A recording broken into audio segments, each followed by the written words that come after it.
This week on Outdoors Delmarva, they're like the F-16 of the bird world, but these falcons put the brakes on for a stop on Delmarva.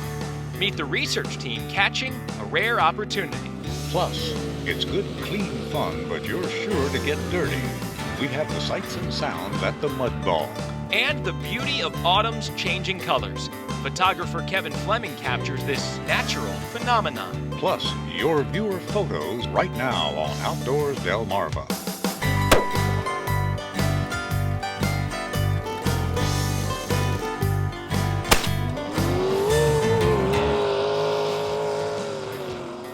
Hi everybody, and thanks again for watching Outdoors Delmarva. I'm Mike Parker. And I'm Captain Willie Dykes, and we have another great show lined up for you this week. And Willie, we're back here in the cabin this week because you know what?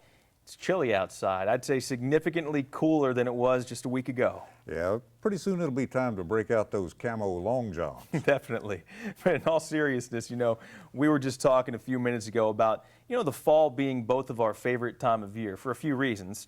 Number one, boy, those beautiful fall colors are really starting to pop. Yeah, I've always liked flying this time of year, Mike, for that very reason. You get to see it all. And another great thing about this fall season is that we're getting into the thick of the deer hunting season. That is true. And take a look at this. Look at this field full of whitetails in Wicomico County. Well, I spent the evening out on our friend Ray Ellis's farm near Willards last week for the opening day of the Maryland muzzleloader season. And we'll be showing you more of that hunt coming up next week. I'll give you this, though. It was successful. But first, this week, while the vacation crowds have now started to dwindle at our local coastal resorts, there's one group of seasonal visitors here on Delmarva that are just arriving at the beaches. And I'll tell you what, these F-16s of the bird world have been on researchers' radar for decades. Okay, we'll be there in just a few. Yep, bye. So when I met up with Mike Yates near the big bridge at Assateague, it sounded like we were in luck. Through a gate and down a sandy path, it's the type of access that only permitted researchers can get to the national seashore. We've been conducting a peregrine falcon survey, migrating peregrine falcons this is our 41st year of conducting this study. And my partner, Bill Seeger, has a peregrine he's just captured, and we're going to process that for you. When we get to the site, there's no time to waste. And with decades of experience, Mike and Bill have the process down to a science. All in the name of science, after all, and the preservation of a bird of prey species that not long ago found its talons firmly clasped to the endangered species list. We'll take this hood off in a little while. This is primarily to keep the bird quiet.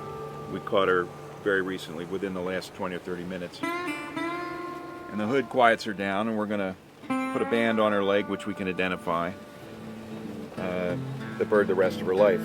This tundra peregrine falcon is a subspecies of peregrine, right in the middle of its annual migration from the North American Arctic regions. Because they breed in places like western Greenland or eastern and central Canada, the pristine habitat of Assateague is a perfect pit stop on their thousands of miles journey to South Central or South America. But for the birds, it's hardly been a vacation. From the 1950s through the 70s, peregrine survival was terribly threatened when contaminants like DDT pesticide found its way into this falcon's DNA. Today, this Maryland checkpoint is just as important, becoming one of the last places that researchers can capture the birds clean, you might say, before they land in another area that's recently become the focus of environmental concern. All these birds are now headed down into the Gulf Coast. Many will pass through the area that's been contaminated by the BP oil spill. The first step here is to attach a lightweight band to the bird's leg. A first-year immature peregrine like this will now travel with a tracking number to be referenced in future encounters. The bird banding lab will have all this information. It's pretty important information on the bands to be able to recover the birds and find out where they end up. Step 2 is to collect a small blood sample from the bird, just enough to fill a small vial, which a bird this size can spare easily. Next spring, if the falcon is recaptured in places like Texas as it re-enters the U.S., new samples can be compared to those taken here at Assateague.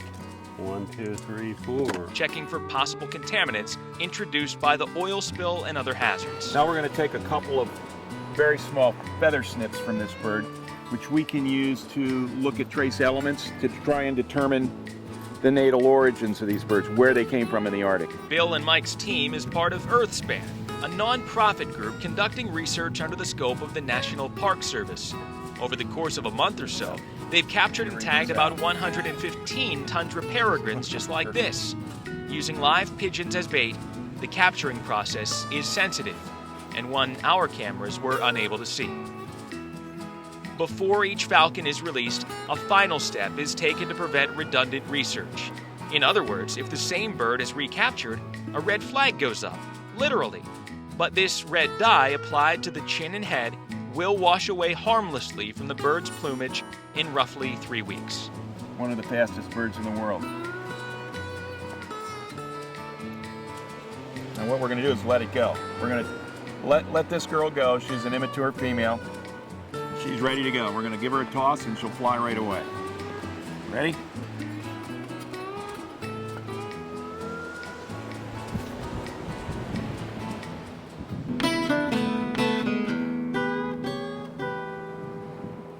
And coming up next week, we're going to introduce you to another person trying to trap those same tundra peregrines for a different reason and in a much different setting.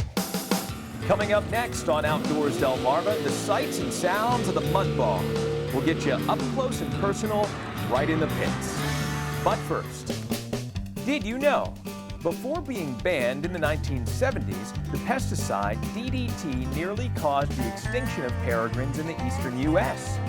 What effect did the chemical have on peregrine eggs? The answer when we come back. Outdoors Delmarva is sponsored by Frostrom Subaru, Lewis Harbor Marina, and Diamond State Pole Buildings. Outdoors Delmarva will be right back.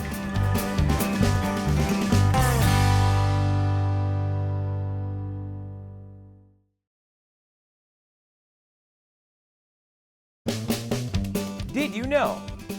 Before being banned in the 1970s, the chemical DDT caused a calcium deficiency in peregrines, making their eggshells thinner and more fragile. As a result, fewer falcon chicks survived.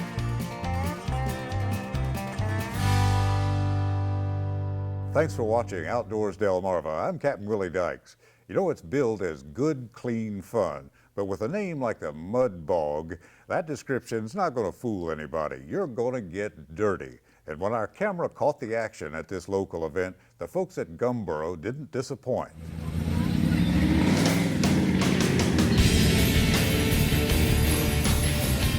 They're big, they're mean, and they're loud, and with names like No Shame and Freak Nasty, there's no hiding the intentions when they make their way to the track. That's a clean shirt, right? Patrick Long is the driver of that truck. But at the Mudslingers Gumboro Mud Bog, clean shirts don't last long.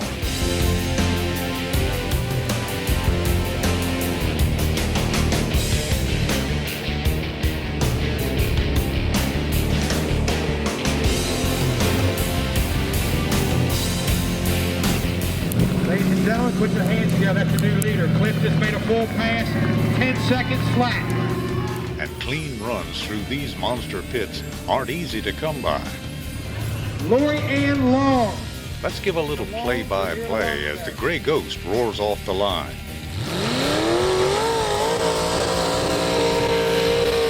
She's looking strong, but the mud gods have something else in mind when the right front tire blows, and so do her chances. Now I gotta ask the question, Lee. Is that something that can be fixed? The mud bog itself is a labor of love. These thick bits of Delmarva dirt take 3 days or more to prepare, and yet just seconds to shred.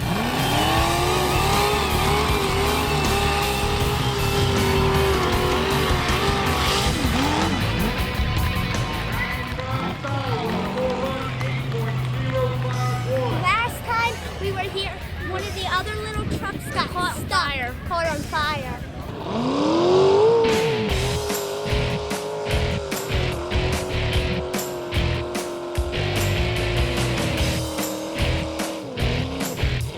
This run from the Short and Sassy was short and sweet. course on the front end or something. And the chain gang is called in to clean up the mess.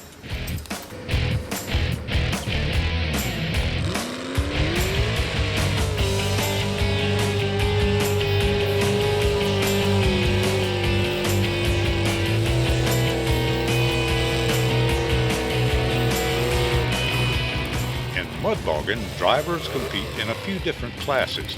The smaller pro stocks make way for the monsters.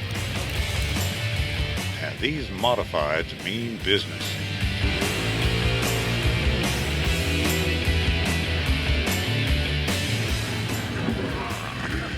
They can have fiberglass bodies, souped up motors, the whole work. You'll see some skimmers, what we call skimmers, the ones that just run right on top of the mud. And this next class, they'll never sink in. They'll just go right on top of the mud. It's pretty fast. 4x4s of this caliber range from the ordinary to the unorthodox. From classic big block Chevys to jacked up Jeeps and Dodges, even a tricked out Olds. But the drivers of these mudmobiles have a one-track mind. High Voltage is a sporty little S10 that thinks it's a tractor trailer, and it's no stick in the mud. Neither's the Bog Hog as it sputters and spins its way 200 feet to success. But watch this, when the same truck rips into action for another run, it's a disaster.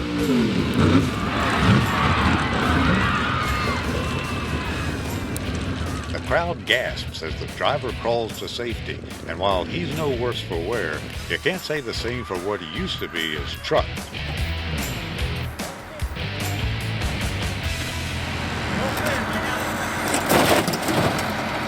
All right, here we go, boys and girls. Take one for the team.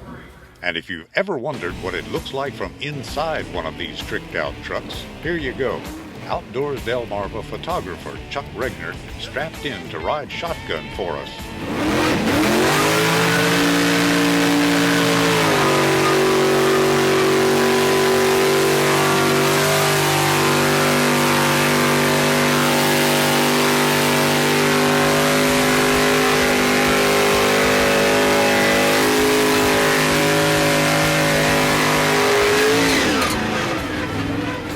I thought I was going to get out of this without getting too muddy, but you don't go to a mud bog without getting some mud on you. The Gumboro Mud Bog is in its 7th year and draws as many as 3,000 spectators. To learn more about the event and even get some tips on building your own mudmobile, go to outdoorsdelmarva.com. Still to come on Outdoors Delmarva, time stands still at a local deer camp. We'll have another Scorchy's Corner Classic. Plus, photographer Kevin Fleming stops by to show us a parade of brilliant fall colors. We'll be right back.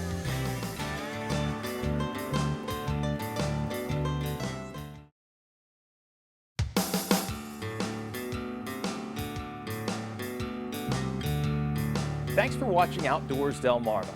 I'm Mike Parker. Well, if you haven't noticed by now, we're always changing things up here at the cabin from week to week, even if just ever so slightly, you know, with the seasons. And with the fall striper season heating up, we wanted to feature a really nice trophy mount. And let me tell you, this latest addition to the wall has a great story behind it.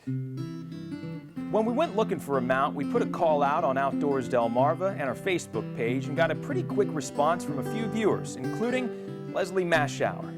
Leslie lives in Sussex County and shared this story about the fish. She says it was caught on Halloween evening in 1998 by her son, Jeremy Adams. Jeremy was fishing with friends off the surf at the 3 R's beach using a mullet on a flounder rig on the back of a pickup truck using his Kmart fishing rod. Turns out this fish was so big, one of Jeremy's buddies had to go into the surf and bear hug it just to bring it ashore. He was so proud of it, he drove it around all night showing friends and didn't weigh it in until the next day. But when he did, this 48-inch rockfish tipped the scales at 49 pounds, and turns out it was the largest rockfish caught in the state of Delaware that year. It was even featured on the cover of The Fisherman. Halloween was also Jeremy's late father's birthday, and he'd always considered the fish a gift from his dad, which he treasured. Sadly, Jeremy Adams passed away a few years ago, but here at Outdoors Delmarva, we consider it an honor to display this great fish and the amazing story that goes along with it. Willie, we'll send it back to you. Thanks, Mike. When it comes to hunting seasons, regulations might change from year to year, and even hunting buddies might come and go. But when it comes to a good old-fashioned deer camp, time just seems to stand still. A few years ago, Scorchy Taws spent a day at a local camp, and he met a special lady that made it feel just like home. Who is the patron saint of Davis's Deer Lodge? Why, who else but Anna Mae Davis? Mom, this is presenting you for the 20th year of deer season. Thank you, dear. Yes, for 20 years, 76-year-old Anna Mae Davis of Knowles Crossroads in Sussex County has been the gal who greases the wheels at Davis's Deer Lodge.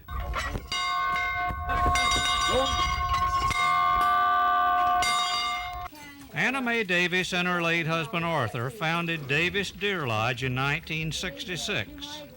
There are 25 members, including her 6 sons, 2 grandsons, and a great-grandson.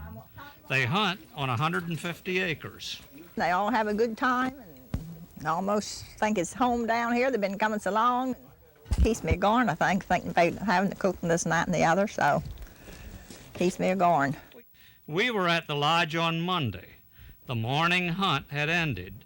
Pickings had been slim until Paul Davis returned. Oh, he's a nice one, isn't it? I didn't know what they looked like. I didn't see one so long. Paul's success had set the adrenaline flowing for the evening hunt. As has been for 20 years, Anna Mae was there to wish him well. Hey, good luck and be careful. Scorchy Taws, wandering our Delmarva land for WBOC News. Still to come on Outdoors Delmarva, Changing Colors. We'll visit with the area's premier nature photographer. But first, did you know? The American Kennel Club recognizes 6 different breeds of retrievers, including the Labrador, Golden, and Chesapeake Bay Retrievers. Did You Know was brought to you by Taws Marine Insurance.